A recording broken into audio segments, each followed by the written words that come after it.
Is it normal to operate at maximum stress every day? Am I supposed to feel completely and totally mentally and physically exhausted every day? Is life supposed to feel this draining? If you have ever asked yourself these questions, this episode is for you. Welcome to Normalize the Conversation.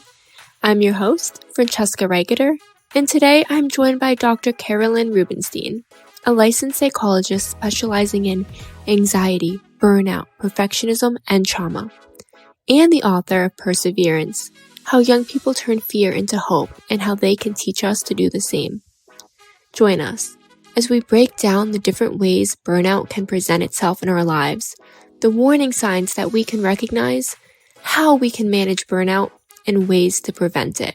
Thank you so much for joining me today. I'm really excited for our conversation and to learn from you. But before we begin, I really want to check in with you. How are you really? I am really good. It's like the afternoon here, and it's not too late in the afternoon. So my energy is still good, but like in a couple hours, I'll kind of like feel that energy drop. But you're getting me like the right after lunch kind of time is like my peak. So I'm doing really good. Oh, love that. And same, I'm here in Florida and just had lunch, played tennis this morning. So I'm at that point where I'm feeling good. Life has not gotten too busy yet. Yes. Oh, wonderful. So we're both in Florida. Yes. Oh. So I'm really excited to talk to you about burnout today as a grad student, as an entrepreneur, just trying to balance these different roles as a caretaker. It's so easy for me to feel burnt out or overwhelmed. So I'm really excited to learn more about what burnout is and how we can kind of prevent it as well as manage it as we go along. So to start, can you tell us a little bit more about what burnout actually is? Yeah, I think it's definitely a term that is used a lot and thrown out a lot because it's not a clinical term. It's not like a diagnostic term that we use. So it does have a lot of different meanings. But I think there's definitely a meaning that has been kind of eventually been agreed upon among clinicians and what we focus on. At the kind of overarching, it's really unmanaged chronic stress. So it is, you're chronically stressed, you're kind of disconnected, and start to feel the effects. And so you start to feel the effects usually in three different areas or three parts. You don't have to have all these parts to be kind of considered to have burnout, but these are, if you have someone who's full-blown burnout, like they're at the end, they'll have all of this. So it's emotional exhaustion, which is like fatigue, insomnia, anxiety, depression, irritability, that drained feeling is the first part. The second part is like a cynicism and detachment. So you feel pretty isolated, detached from others, pessimistic. So you start to see that kind of arise as well. And then a decreased sense of accomplishment, which is ironically what people tend to associate burnout with, is they start to feel like there is no end in sight, that this is never going to end, that nothing they're doing is making a difference or making an impact. So what's the point? It's almost like you're on a hamster wheel. And so it's these three parts, when you have all of them combined, are a pretty nasty combination.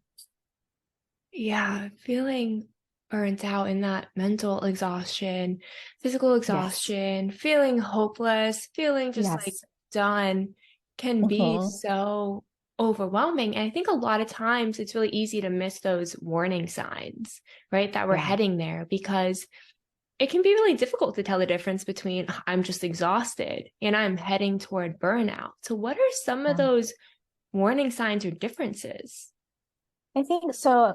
Definitely differ by person, person to person. But if you start to notice yourself feeling more drained, like when you're approaching activities or after activities most of the time, that's a big red flag. And so when I say drained, it's really like you're approaching activities with the mindset of like, I have to do this, or I should do this, or I need to do this. But it's like you kind of, these words are kind of, there's a responsibility, but I don't really want to do this beforehand. And then afterwards or even during, you feel depleted. you feel exhausted emotionally, physically, just like, okay, that's zapped more of my energy out. And you're not feeling content, you're not feeling calm, you're just feeling like every little thing that you're doing is taking more and more out of you. Eventually there's not much left. But you start to feel when there's very little, you can feel that draining coming out of you. Yeah. Oh, I totally relate to that feeling. Getting Yeah. to the point of final exams and feeling stressed, first of all semester with the amount of assignments, feeling stressed. I mean, It's like the I'm perfect formula for burnout. right. I'm Yeah. recording 7 podcast episodes this week and I'm 7 episodes behind in editing. So knowing that I'm at that like level of so much to do for work, so much to do at home to just like exist and clean up, so much to do with school. It's so easy to get to that point where it's like, I have to do this, I have to do this, I have to do this. And then 10 minutes into it, I just have no brain power left, no capacity. And that's so stressful because it's like, how did I get to this point? What does this mean? What's wrong with me? I'm supposed to be good at all of this, right? Like, I have good grades. How am I not like feeling more confident? How am I not smarter? How am I not this? It becomes all this self-doubt. Yeah. Yeah. No, and it happens so quickly, and you're often just accepted as like, this is normal for me, right? Like, and it's not, it shouldn't be so draining. And I think that's the thing, is that we're too accepting of this horrible state of being. And so I think that's the hard part, is recognizing like, it doesn't have to be this way most of the time. Yes. Oh, they're so right. I'm so used to being like, this is normal. Like we Right. operating at this level of stress and feeling completely exhausted in every way, shape, and form every day. That's normal. Like it's not. Right. It's not.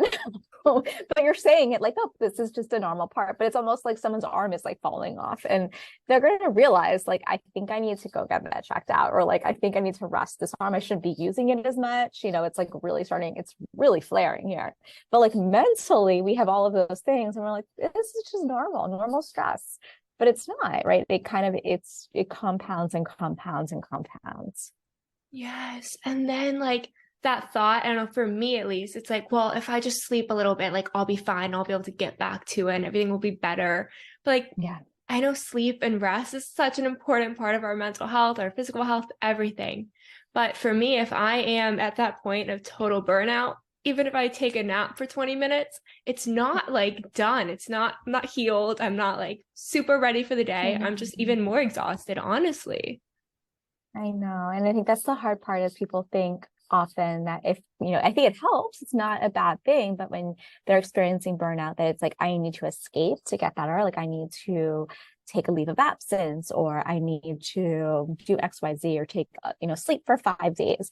And in our heads, that sounds like, okay, that's everything I need. But it's like pulling a car over and just stopping it.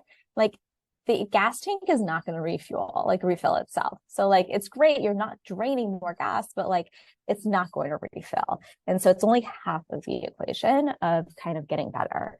And I think that's also something that's, really noticeable with burnout, is that you can sleep, right? You can do these things like sleep and wake up and feel like I'm just as emotionally exhausted. Like it did not cure me.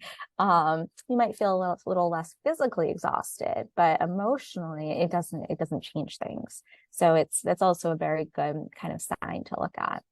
Yes. Oh, I love it, comparing it to a car. It's like the tank can't refill itself. It really takes, Yeah. work. It takes doing things for yourself that work for you, and what works for someone else may not work for you, and that's okay. I think in the beginning, when I would get really like starting to recognize these feelings of burnout, I would like go on TikTok and be like, what to do about burnout? And what worked for other people was not working for me. And I was like, well, something's wrong with me. I'm just supposed to feel this way. And it's so difficult if you don't know what to do. So what are some examples of different things people can do to figure out what works for them? like to look at this idea of draining, right, versus fueling is like the things that having the awareness of what drains me, what are the things that after I do it, I feel exhausted or I feel kind of pessimistic or I'm approaching it with that mindset of I should do this, I need to do this, like something external is pushing me to do this. Identifying those things and identifying what fuels me. What do I say? Like, I want to do this, or I'm like choosing to do this, or I look forward to doing this. And afterwards, I feel kind of like I've light in me. I feel a little bit I feel passionate. I feel energetic, or even just like content, right? Calm, and recognizing the difference between those two. And I really recommend people even just use their calendar of their day and go through it and just spot like a plus or negative or color, just starting to figure out, like take an audit of your day, figure out what are the things that typically drain you, what are the things that typically like will give you that boost. And then you start to know kind of, okay, if I feel like I'm heading towards burnout, ideally, I want to decrease the negative and increase the positive. Sometimes that's not always possible. And sometimes there's no positive. And so it's just adding in, sometimes it's the first step is adding in more of those fueling things, even if they're 5 minutes at a time, and staggering. So, if I have two like draining things, I got to add something fueling after versus my entire day is draining and then I'll add in 5 minutes at the end of the day. That's not really going to help.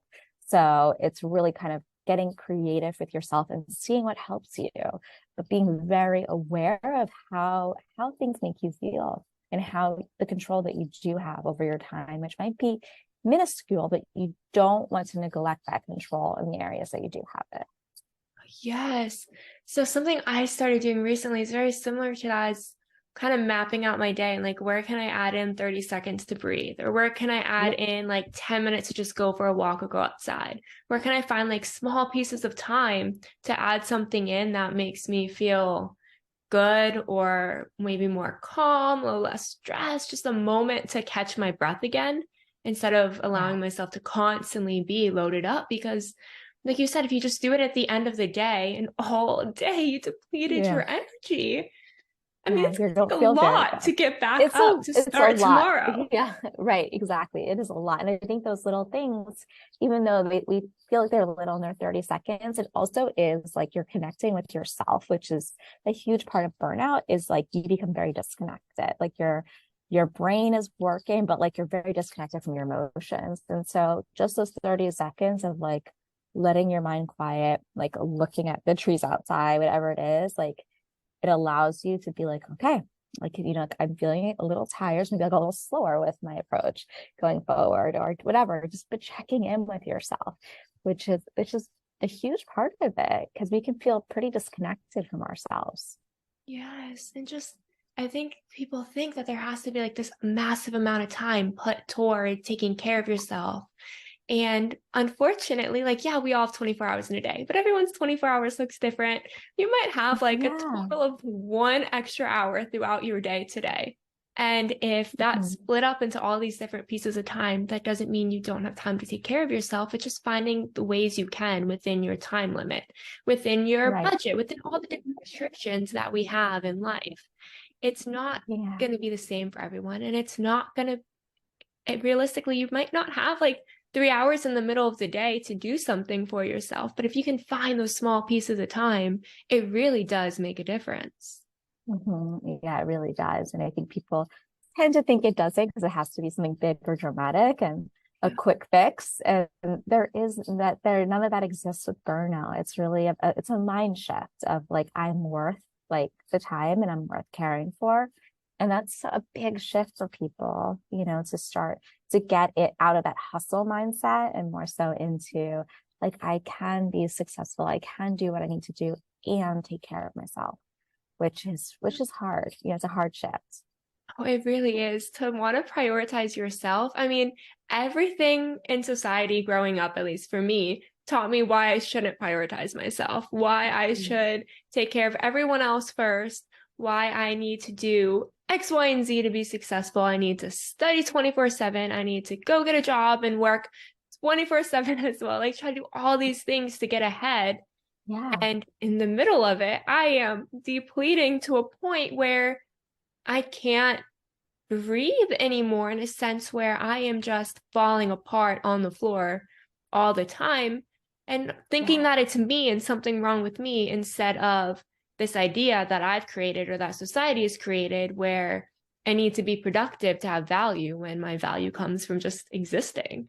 Right, exactly. And it's hard because society does kind of tell you that. And so when you go against the grain, it can be very difficult to adjust your own expectations and set like real boundaries. And especially when starting it, it can be it really messes with your mind because you start to like, other people don't respond as well usually. But over time, it's really empowering and you can just be just as successful in anything that you want to do, more so honestly because there's longevity. If you're not burning out, you can help others longer, you can show up more fully versus as a shell of yourself. So I think the long-term benefits are huge for taking care of yourself. Yes, and you mentioned boundaries.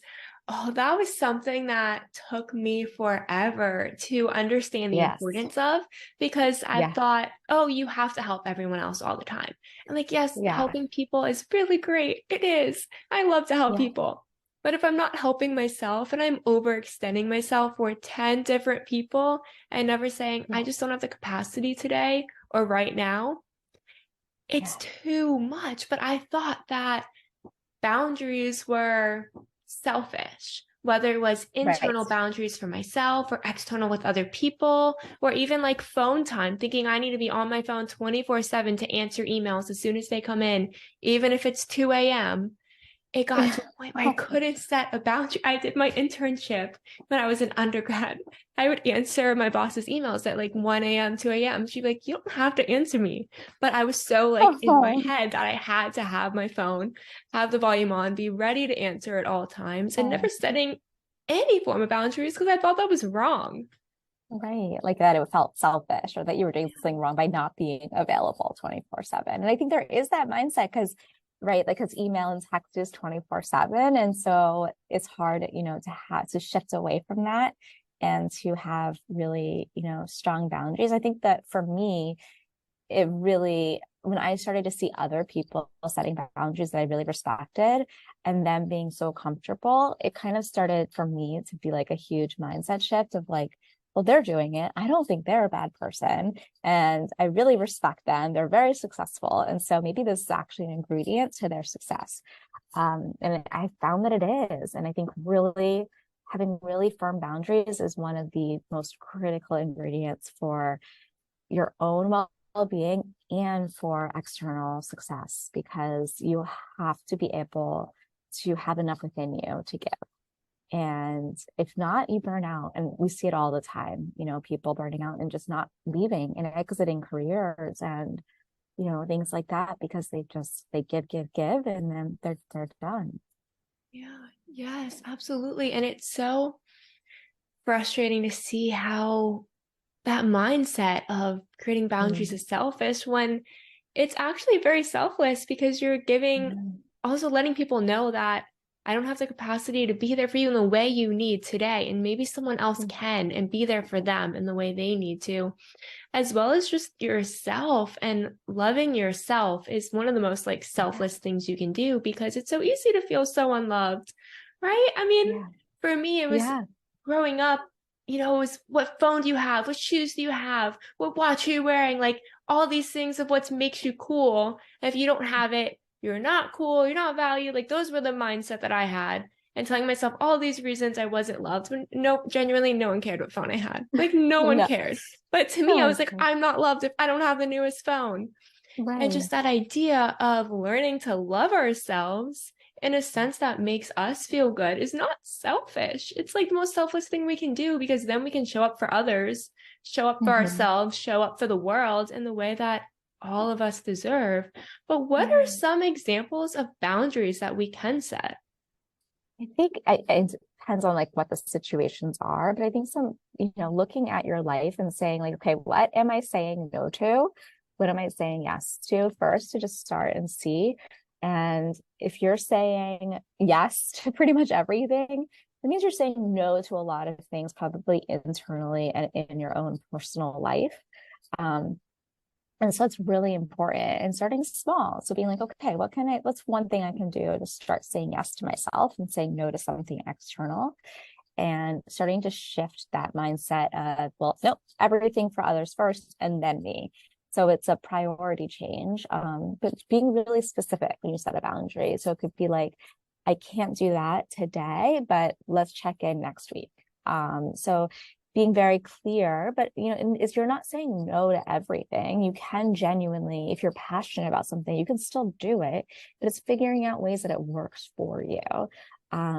Because if you do care, it's not that you want to run around saying no to everything, but you do want to say no when it matters, and know what your capacity is, how much you can handle, and be very clear about that, because people appreciate it when you're like, I really want to, I can't right now, but let's circle back and check in a month and see if it's a possibility, and be honest.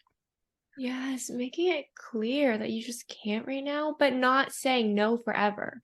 I think for Right, me, that was something that I struggled with, because I was like, well, if I say no, that's it, and the door right. is closed. But learning how to just be honest and be like, not right now, but I would love to. Let's circle back. I mean, just such clear language. It's all Yeah, about language. You don't have to just it's say no and shut the door. And you don't right, have to say yes because it's the only time that this will happen. What's meant to happen, I right, think, is going to happen at the right time. So right. take care of yourself because you deserve it.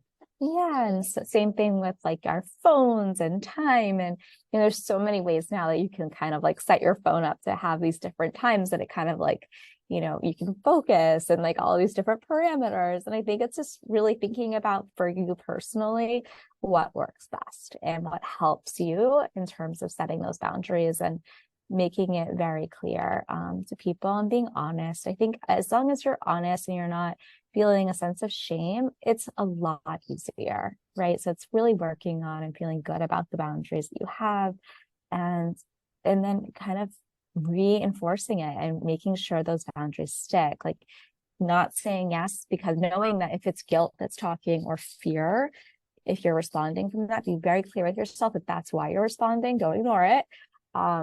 And if you do it, we all make mistakes. It's okay, but just be very clear and understand for yourself. Like, I'm saying yes out of fear.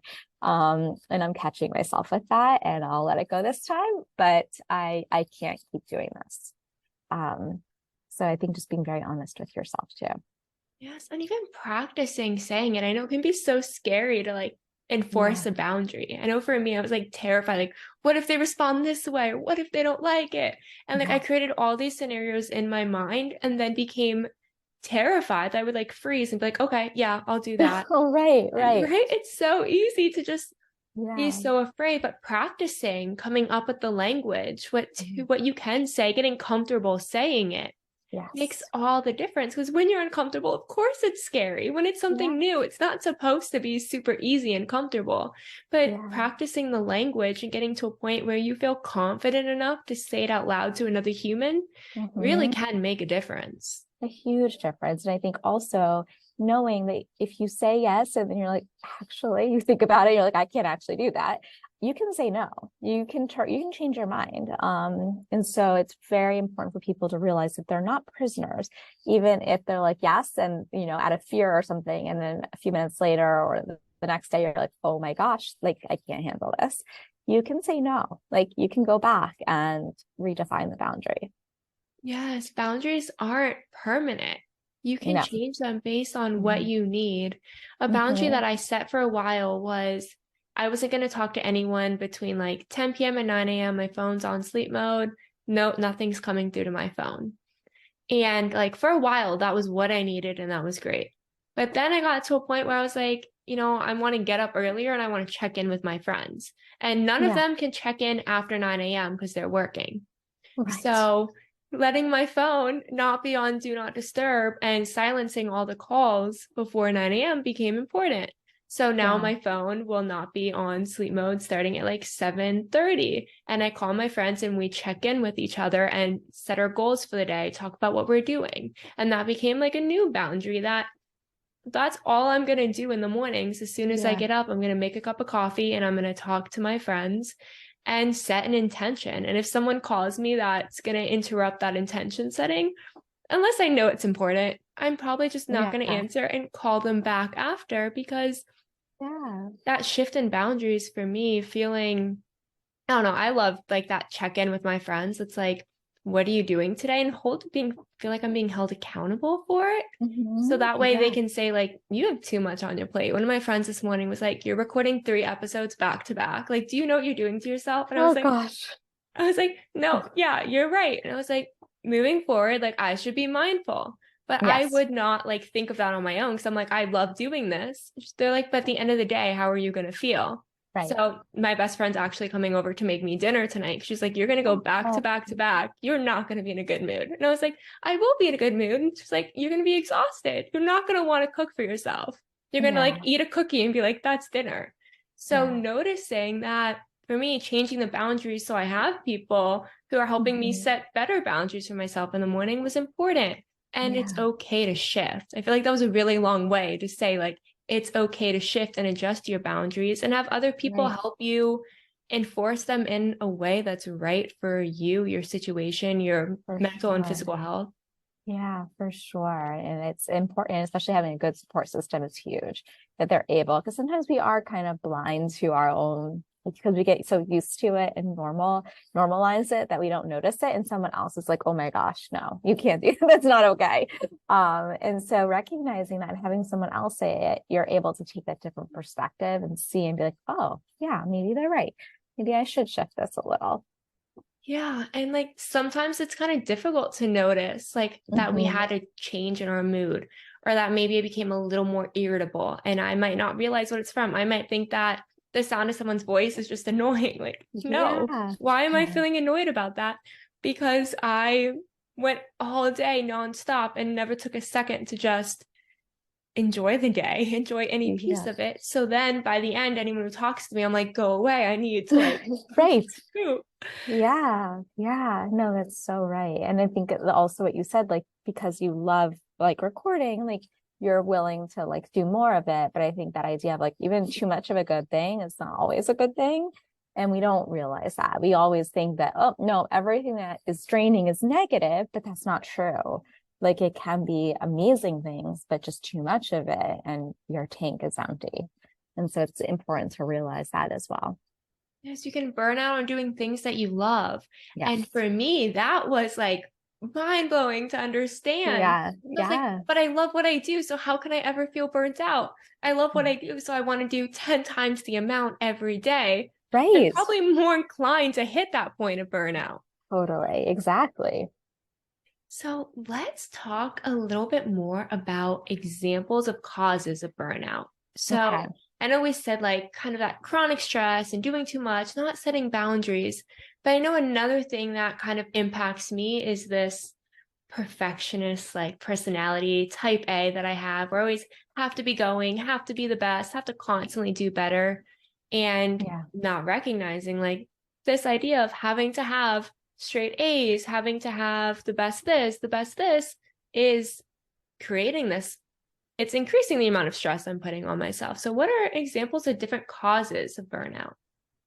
I think definitely touched on a huge one, that perfectionistic mindset of like having, if it's too easy, like I'm doing something wrong, right? Like it has to be kind of hard, or I need to like do more, or not trusting yourself enough. So you're researching or doing more work than necessary. And also the idea of like, well, when this is over, like I'll have so much time. Like that one is a big one, because there's always going to be when this is over, because that's what life is, right? So it's like one thing after another, or just this one time, like I'll do this, when it's not going to be just this one time. So just catching those little like thoughts that pop up that tend to be related to like perfectionism and that like hustle mindset, and really recognizing like where it's coming from and, you know, challenging it. But also just looking at the amount of stress, right, that I manage. Like, are you going through something where there's just like a lot of external stress going on, or internal? And if there is, like being very careful, because that's a huge cause of like how you respond to a lot of stress. And that's important to recognize. What you talked about, like, so you have obviously really good friends. Isolating yourself is a huge cause. because you've no one's like checking, you become very detached. No one is able to give you that litmus check of like, well, you're like, this is not you, you're completely exhausted, or be able to catch you doing things. I think also like working nonstop, working long hours, not taking breaks, not taking care of yourself. And putting like a lot of your energy into, like, if we thought of it as like, a basket, like putting all your energy in one basket, and like if you have, all these different areas of your life, putting nothing in the other. So like maybe your social life is nothing, or everything is school and you're not taking care of your health or your social life or all these other areas. Like if one thing is just like really heavy and everything else you're not putting any energy into, that's also kind of a recipe for burnout. So really looking at, am I giving, attention to other areas? Because often when something gets really stressful, we need to lean into those other areas to help us out. Yes, yes. And that was something for me that I started to learn recently, right? Because it's so easy to get caught up in all the different responsibilities we have. And then for me, I'd be like, okay, I'm going to focus just on this for now. And then I'll switch to this, and then I'll switch to this, and then I'll take a sleep day. And I would schedule my sleep days, and people like, oh, what are you doing? I want a sleep day. That's a sleep day. Oh, I love that. I know it's not great psychologically, but it sounds great. It does, right? Like this is a day where I'm going to sleep. And I didn't realize that was like not a normal thing to do, to think, oh, I can't sleep. And then like after like a month and a half, I'll make time to actually sleep. And so I was at a conference and someone's like, what are you doing? Like, why are you leaving so early? And I was like, well, I'm taking a red eye home so I can have a sleep day tomorrow. And they're like, seriously? Like, don't you think it'd be better if you weren't on a red eye and you just went to sleep and then got up? I was like, no, it's a whole sleep day. I haven't slept much in like months. And I didn't like realize that was not a normal thing, to have to schedule time to sleep. Instead of thinking, 2 hours of sleep a night is normal, to the point where I would go through bottles of concealer like a week to try to cover those like black eyes, because I thought that was normal. I thought that that's what everyone does. Right, like a badge of honor of like, I'm working so hard. Yeah.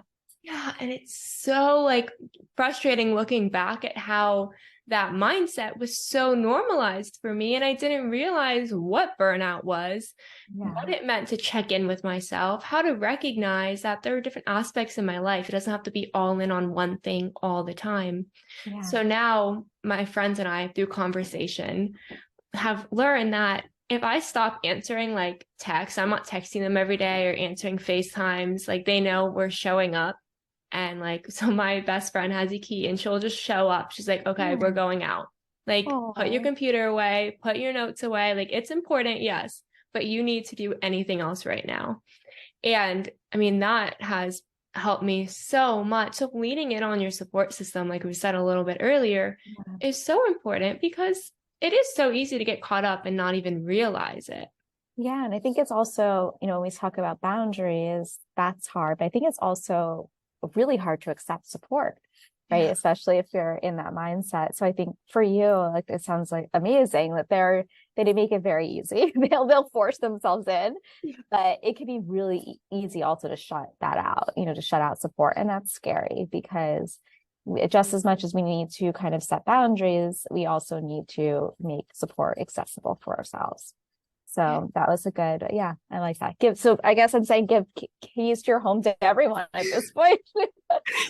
You're always available. Yeah, don't do that. But it's finding ways to do it that works for you. So like for me, giving the key to my best friend who I've known for 20 years, great idea. When I start giving out keys to everyone in my life, if I start doing that, that's very poor boundaries. Yes, then then it's boundary time. Yeah, so finding support that works for you and what you're comfortable with. That was like not how it started. In the beginning, and like my friend would call me, like, we're going out, we're doing something, and I'd be like crying. I'd be like, I can't, like I have so much to do.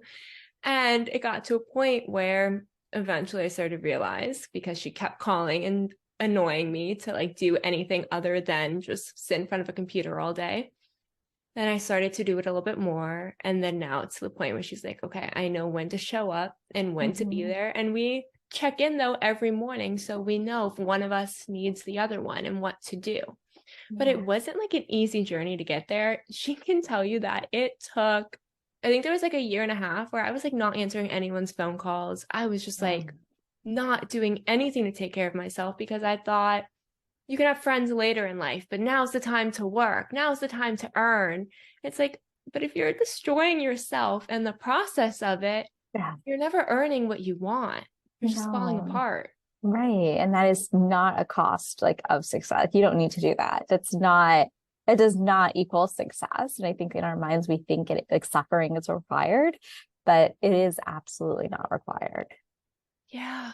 Oh, yes. I remember someone saying to me once something about like, listen to any successful entrepreneur's like story and they'll tell you how much they struggled and how horrible it was until it got better. And I'm like, yes, but also like caring for ourselves is still important. And for a while I thought, right, like you just have to stress and struggle every single day of your life and be miserable until it all works out, right? This like fake it till you make it mindset. Like you have to just pretend like everything's great and then you get there. It's like you're an overnight success. But it doesn't have to be a point where you hate your life every single day. Like, yeah, it's not going to be easy. Life is never going to be easy. But if you wake up and you hate what you're doing every single day, even though it's what you want, like it doesn't have to be that way. And I don't know why, like that was the mindset that I grew up with. Yeah. Like it doesn't have to be that way. No, but you're definitely not alone. A lot of people have that mindset and it's hard to shift out of, but it's once you start to taste like the other side of like not having to live like that, it's really hard to go back, right? It's hard to go back to that hustle mindset when you realize like, I don't have to exist like that. And I can be happy. I can take care of myself and do the things that I want to be successful, to feel accomplished and what that looks like. And so it actually can be much better and feel much better. Absolutely. As we're beginning to wrap up, what's one piece of advice you'd like to give someone who maybe is just starting to hit those early warning signs of burnout and doesn't know what to do? I would say to really don't put the pressure on yourself that you did something wrong.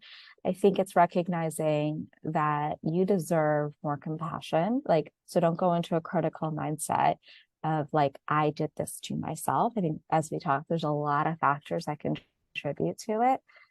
And start to talk to yourself in a more positive way and in a way that like a friend would, and ask yourself, maybe every morning, check in with yourself of like, what is the one thing I need today?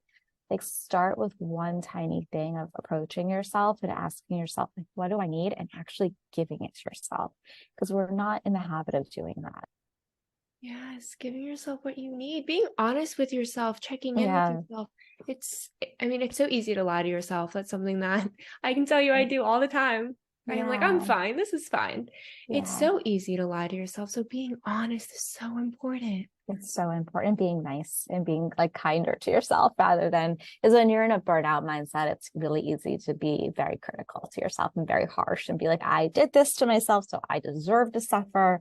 And rather than, nope, I'm aware of what's going on and I'm going to start taking care of myself. That's a big shift, but it's the necessary mindset shift that needs to happen for anything else to happen. Yes. Oh, I remember that feeling of like, I deserve to feel this way. I did this to myself. I don't deserve to feel better, to switching to like, I deserve to be happy. I work hard. I love what I do and I should enjoy doing it. Yeah. It's wild. Yeah. Such a game changer. It really is. Thank you so much for joining me today. You've been absolutely amazing. Thank you. It was a lot of fun talking all about burnout. Thank you so much for listening to Normalize the Conversation. Don't forget to subscribe, rate, and review. This podcast is an initiative of Inspiring My Generation, focusing on normalizing the conversation, bringing education and awareness to the forefront, and amplifying global voices to spark change and hope.